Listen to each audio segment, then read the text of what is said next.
So, what does it really take to become a master of your craft? Well, sometimes the best way to find out is to listen when one master talks to another. Today, we're going to deconstruct the creative blueprint of Louis CK, and our source is a really rare, candid conversation he had with his comedy peers.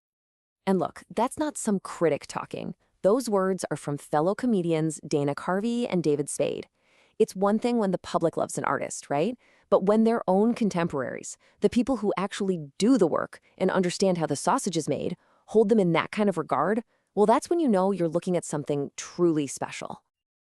Carvey and Spade don't just call him a great comedian. They call him a scientist. And that's exactly what we're going to do here. We're going to break down his method like a science experiment. We're going to see how these same core principles connect his stand-up, his TV shows, his business models, and even, get this, his literary fiction. All right, first up, let's talk about his home turf, the stage. For CK, a joke isn't just about getting a laugh. Nope. It's a calculated experiment.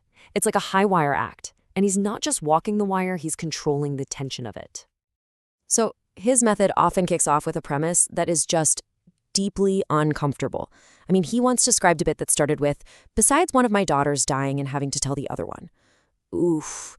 Now, most comedians would rush to the punchline there, right, to relieve that tension. But not him. He just stops. He weaponizes that silence, forcing everyone to just sit in that awkward, tense moment. And it all goes back to this killer advice he got from Jerry Seinfeld. When the audience claps, don't break character. Stay in the bit. That's the moment that got the laugh, so live in it. And this incredible sense of timing, it seems like he was just born with it.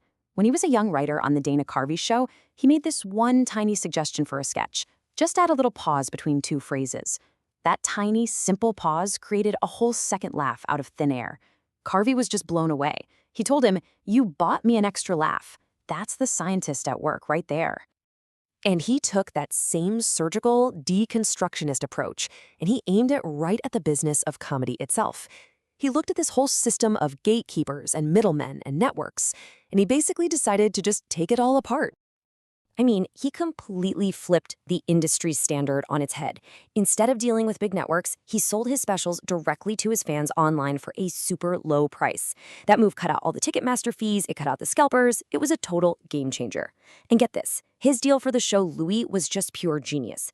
He went to the network FX, and he told them he'd take less money, a pilot budget so small the executive could greenlight it himself, no questions asked, and in exchange, he wanted one thing: zero creative interference. He literally handed them a finished DVD. No notes. He bought himself absolute control. But his method didn't stop with just comedy and business.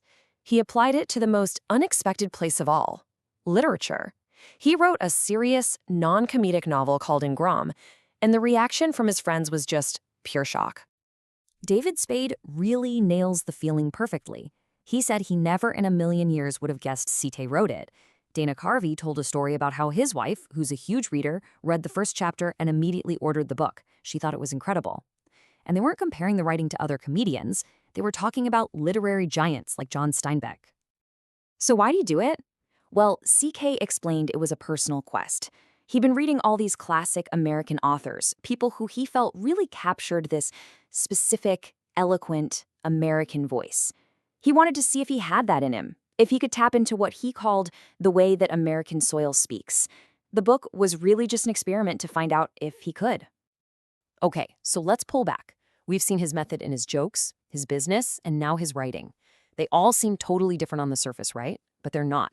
They are all connected by one single powerful idea, a unifying thread that really explains his entire approach to everything.